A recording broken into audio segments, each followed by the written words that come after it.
Hello, and welcome to this week's edition of Referral Exchange Networking's Business Success Fertilizer application.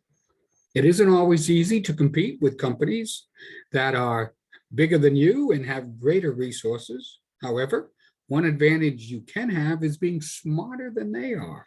No one can tell you how much you can learn and how much of an expert and an asset you can be. That's why education is critical for small businesses and why we at Referral Exchange Networking strive to make you just a little smarter every week. So let's get right to it. If you invest money wisely, prudently, and have patience, you'll eventually get your money back and then some. However, there is one thing that whatever you invest it in, you'll never get back. It's gone forever. And that one thing is your time. Unlike money that can accumulate, your time account is always being drawn down. Grant Cardone, a self-made millionaire, advised, if you ever want to be a millionaire, you need to stop doing the 9 to 5 and start doing the 95.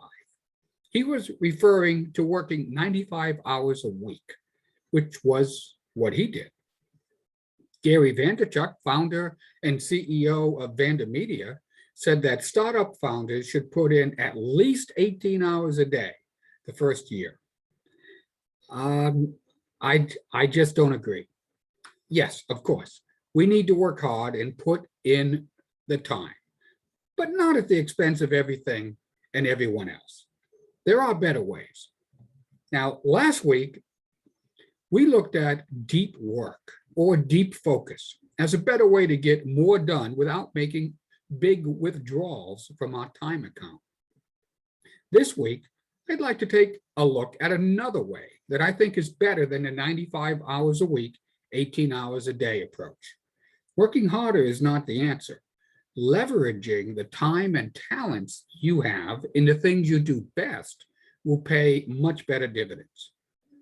Although they haven't gotten as much buzz recently, I think it's worthwhile to consider the use of virtual assistants.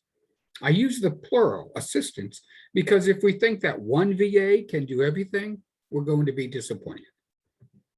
A VA will enable you to use your time more effectively.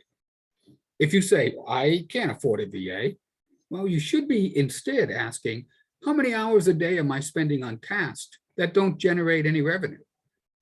This will turn the question around to, how can I afford not to hire a VA? I think one of the most important questions to ask yourself is, what do I need to do, but I keep putting off because I'm not able to set time aside for it? Notice I didn't say make time for it. No matter how hard you try, you can't make time. You have what you have. Probably the things you need to do, but can't find the time for, fit into one of three categories, as explained by Chris Ducker in his book, Virtual Freedom. These are, number one, tasks you don't like to do, which means you'll continue to procrastinate. And keep in mind, procrastination is not logarithmic, it's exponential.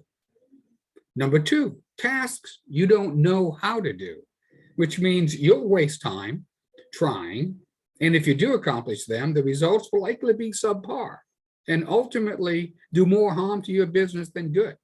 And keep in mind, the more time you spend doing things someone else can do better and quicker is time not spent on revenue-generating activities. And number three, tasks you shouldn't be doing. These are usually administrative details or even chores you can eliminate entirely. These are tasks that take away from time you could be using to focus on strategic actions to grow your business. Here are a couple of other thoughts from Mr. Ducker that are worth looking at. Don't ever assume that one virtual assistant can do it all. Just like you, they'll be great at some things and mediocre at others. It's better to allocate the work to VAs that have specific expertise needed. Be sure to spend time to train your VA in what you do, your processes, and anything else they need to know. Finally, remember the early computer science acronym GIGO, garbage in, garbage out? The quality of output is determined by the quality of the input. Don't assume you can dump poorly organized information on your VA and get back what you're looking for. Or to put it another way, you can't make a silk purse out of a sow's ear. When we say the time is now, it's more accurate than you think. All we have is right now, this moment. What happened an hour ago? Gone forever. What happens later today? Beyond our knowing. All the time we can be sure of is right now. So we should be spending it wisely. Edward Young, English poet, critic, philosopher, and theologian said, procrastination is the thief of time. Well, that's it for this week. I hope you got something out of it. If you'd like to talk about anything you just heard or would like to know more about how you can grow your business by joining a referral exchange networking chapter, or even how to start your own, reach out to me at raustin@referralexchangenetworking.com. That's exchange with an X. And if you'd like to be notified whenever we post another educational video, subscribe to our YouTube channel by clicking on the subscribe button in the lower right-hand corner of this video. Okay, folks, I hope you enjoyed it, and we will have another one next week. Take care, be safe.